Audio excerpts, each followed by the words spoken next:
Ghana getting all 3 points today. They coach you and Kumasi for this one. How different is it? I mean, watching from that close. Aside us watching at home, I thought it was a very scrappy game. In the end, I feel like we were lucky. I thought Angola let us off. They had a chance, and I believe the first 5 minutes, point blank range, striker took an extra touch. The chance was gone. But if they had scored that, I was looking at a very different game. To be honest with you, we didn't do enough to win the game. We created one chance. That's what I'm saying. We didn't do enough.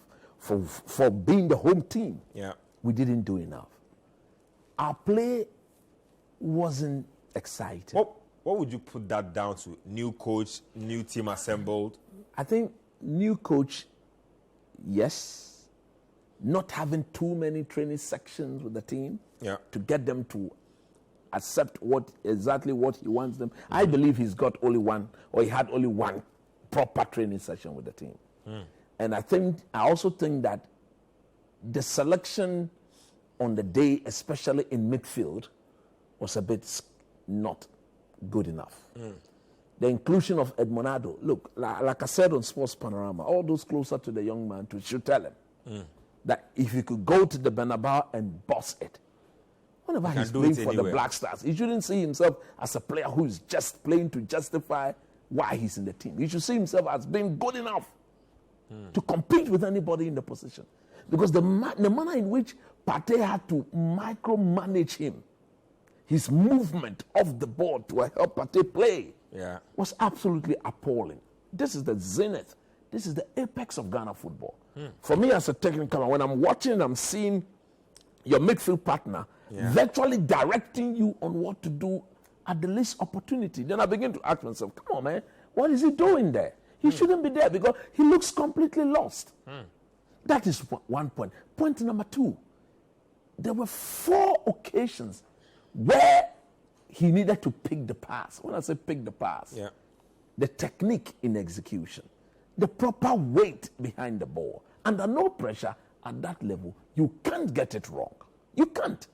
If I'm the coach, I'm not going to accept that from you at all. And he repeated that over and over again and again and again. So again, once the ball got to our attacking players, when I say I mean Jordan Ayew, Kudus, and then what? Kamadi. I am one of those coaches. In fact, when you play under me, I always encourage my wingers to take on the fullback on 1v1 situation. Because I'm of the view that once you are able to go past him, a chance is automatically created. Then you're going to pull one of the center back of the opponent from their position. And if you can pick the pass, per the run of our players, we score. So in the game of football, most of the easy goals are scored from that end. We just watch Hasselhoff being torn apart from the wings. So I agree when Kamadi and Jordan and you decide to take on the fullback. But in doing so, you need to raise your head. When you see there's a defensive line cover, meaning the fullback that is in front of you, there's a defender behind him, there's another one. So you should know there are blocks. If you go past him, somebody will step up. So once you raise your head and you go past him, you need to play the wall pass. On countless occasions, Jordan Ayew, late Kamadi, wrong decision making on the ball. You are playing with the striker who technically is not good with his feet, whose strongest ability is to get the ball put in front of him so that he go and punish. I pity Inaki Williams. I now understand what Asamajan said during the World Cup, that every proper run that the young man needs to do, he's making. But we are not picking the pass. This boy would have flourished if he had met Kojo Asamoah, if he had met Michael Essien, if he had met Sule Aliu Muntari. Because these guys one-time pass, you see the pass and then bam, you go and punish. But Kudus, he's a brilliant player, don't get me wrong. Kudus think that every ball that comes to him, multiple touches. You don't play football like that. I always say that's why you don't play football like that. Don't want to play him in midfield. He doesn't pass enough. Because at the end of the day, you invite unnecessary tact, and we need you to last the duration because you are so key. If we were to lose you, hey, big time problem. And so it's now up to Chris Hughton and co, the technical team, Masawu Didi Dramani, George Boateng, Chris Hughton and co, to more or less get these boys to play like they normally play when they are in Europe. Because when Kudus is in Europe, it is not every ball that he decides to dazzle with. There are times when he sees the pass, it is give and go, advancement. We want to advance as quickly as we can. Because look, in the modern game, football is being played in such a way that if you can quicken whatever you are doing as a team, you give the defending team less opportunity to organize themselves and deal with the situation. But when you overly dwell, look at Kamaldeen. He dwells on the ball unnecessarily. And at times when he does the good thing, the final, look, me, if your final ball is not spot on, you sit on a bench. Because every good, there was one thing I learned from the Spanish soccer coaching Bible, why the Spanish players are so much dedicated to keeping the ball. It's simple. A player is judged on the final pass. A player is judged on, we saw Xavi, Iniesta, those guys. It was their final pass that made them who they were.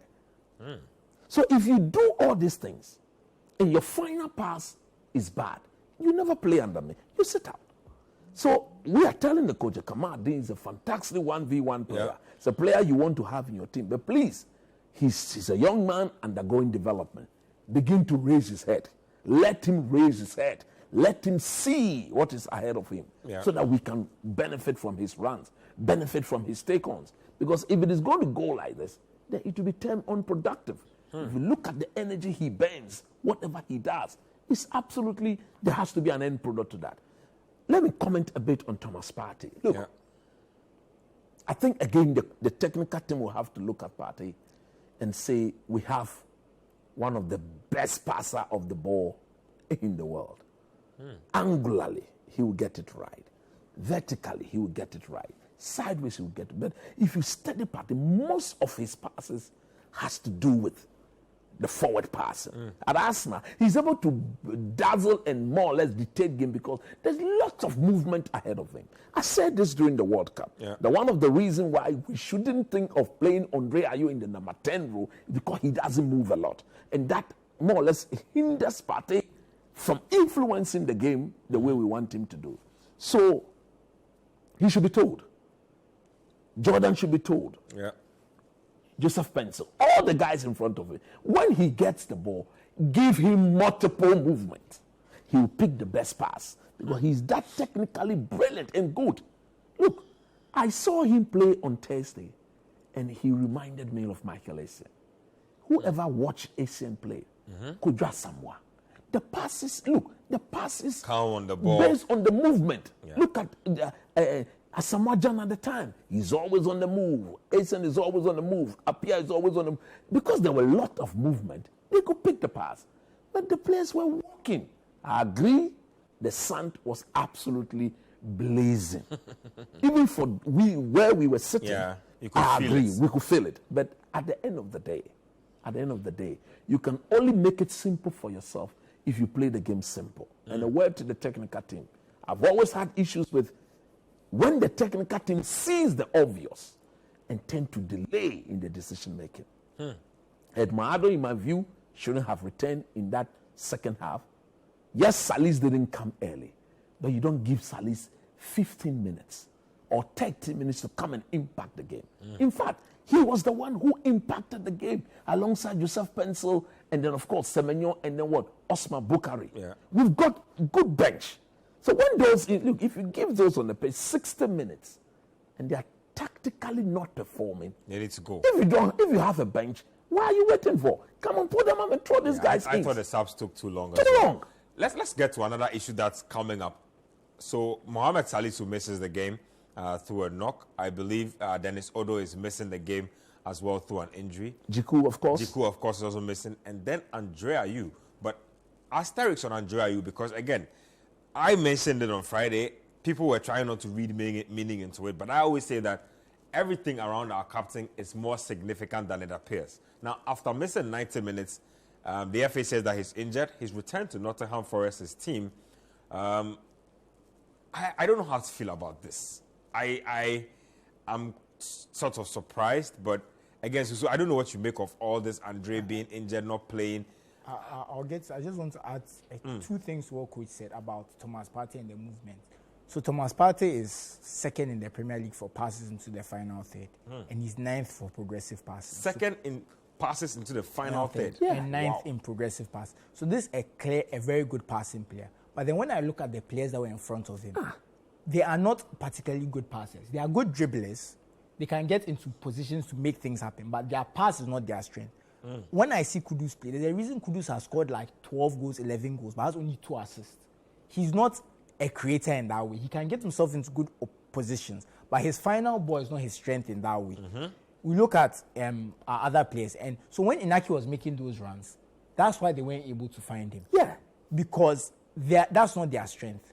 So that is something we need to focus on, because I think when I look at the way Partey was moving the ball, and like Coach said, Edmond Ado was not helping him, because we spoke about this on Sports Panorama, how Salise's pass accuracy in the French League is 91%. Yes. He's very tidy with the ball. Yeah. So if you put the 2 of them together, it will definitely improve our things. But he's right. Our players need to move and make the right decision. Because I think, for me, I wouldn't even have gone as far as to say 60 minutes. I think halftime, Edwin Ado and Kamaldeen especially should have gone off. Because I like Kamaldeen. He's exciting. He gets the dribbles. But because there's no final ball, there's no end product, what does he add? Because you beat your man and then you waste the ball. Yeah. You've not actually helped the team. And when you beat your man and waste the ball, there's a good chance that your team is going to be under pressure from a counter-attacking situation. And he was also not falling back. So the guy kept dealing with Gideon Mensah in and out all day. But then that's just my small thoughts on the game. That the movement is there. We just need to find a way to harness it. We need to look at our wingers and see the ones who are better at the final ball. So Pencil, this is someone who has a very good final ball from what we are seeing. He should be playing. So these things are just a little things. But now going to Andrea Ayew, I said it on Sports Panorama, for me, it's a big deal if your national team captain doesn't get any minutes in the international break. I don't care what anyone says. It's a big deal. If they say he's injured now, that's a different one. There's an extenuating circumstance. But if he had been fit and we had gone to Angola, and even, it doesn't matter the game state or whatever, he doesn't play any significant minutes. And by significant, I mean at least 15 minutes. 5-0? 15. At least. That is a clear indication of where the coach sees you and how your international future is looking. We cannot escape. Look, let's call a spade a spade. He's been around for 16 years. No coach at this level should treat him like a 25-year-old. The young man must be, they should sit him down. And get him to, he's going to be used peripherally. I don't think he's buying sparingly. He either accepts that or he retires from the national team. I think there are very interesting days ahead for us with regards to him. Look, we need him. Don't get me wrong. So he should now allow the technical team to recalibrate his role. And use him to the benefit of the team. It's not about him. It's about the team. So you give Andre 20 minutes, last 20 minutes in games, he will come and he will be the headline maker. He will make the headline. But if you start him in there, after 30 minutes, because look, the speed with which football game starts, that first 15 minutes, that is where if you are not fit, you get gassed out. You cannot go the entire duration again. You'll be breathing like that. So look, we did it to Sule Muntario. Muntari at the time had won the Champions League, had won the Scudetto, has won the Coppa Italia. Muntari going to the 2010 World Cup had won the triple in Italy. Let's get to some. I just want to finish off. And you look at how he's being used at Nottingham Forest. He played 7 games. He started only one. So even that one, he lasted for 50 minutes. Even that one, you can say that, okay, maybe he's now joining the team. But I don't have, like Coach said, leaders are important. Yes. We need to bridge the gap because he's one of the last ones from that 2010 World Cup. Yeah, who's remaining? He's the only person left. His experience is invaluable. But we also need to accept that he may not be necessarily a starter because the way I see it, we were playing Kudus on the right wing. In the World Cup. And it cost us because of him. That's one of the things you have to think about. So I'm not saying that we should stop using him at all because I still believe that maybe if you are chasing a goal, bring him in. He's good in the air. He's good in the box. Exactly. He's a 6-yard. Now he's more or less a 6-yard box player. If you play him as a number 9, then you need to go directly to him. If you put the ball into space. So maybe when we are chasing games, we go 4-4 to him and Naki William or somebody up top. Let me read a few messages before we take our second break.